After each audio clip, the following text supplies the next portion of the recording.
बहुत समय पहले की बात है। दक्षिण भारत के विजयनगर साम्राज्य में राजा कृष्णदेव राय राज्य कर रहे थे। वे केवल शक्ति और धन के लिए नहीं बल्कि अपने प्रजाजनों की सुरक्षा और राज्य की समृद्धि के लिए प्रसिद्ध थे।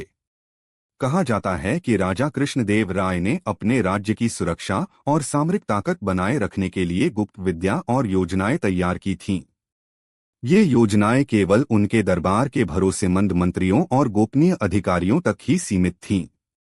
राजमहल में एक विशाल गुप्त कमरा था, जहां वे अपने सामरिक नक्शे और योजनाओं को रखते थे। किंवदंती है कि इस कमरे का प्रवेश केवल राजा और चुनिंदा लोग ही कर सकते थे। इस कमरे में ऐसे संकेत और गुप्त दरवाजे थे, जिन्हें केवल योग्य और समझदार व्यक्ति ही खोल सकते थे।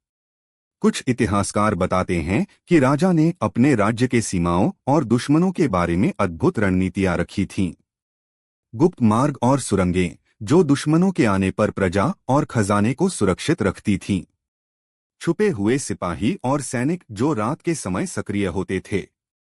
और कुछ गुप्त संदेश और संकेत जो केवल खास अधिकारी ही समझ सकते थे। राजा की यह गुप्त विद्या इतना रहस्यमय और अद्भुत थी कि आज भी कुछ विशेषज्ञों और इतिहासकारों के लिए यह अज्ञात और रहस्यमय है।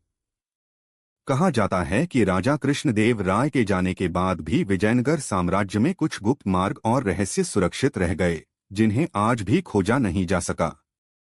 राजा का यह रहस्य केवल उनके सामरिक कौशल और बुद्धिमत्ता का ही प्रतीक नहीं था, बल्कि यह राज्य की सुरक्षा और प्रजाजनों की भलाई का प्रतीक भी था।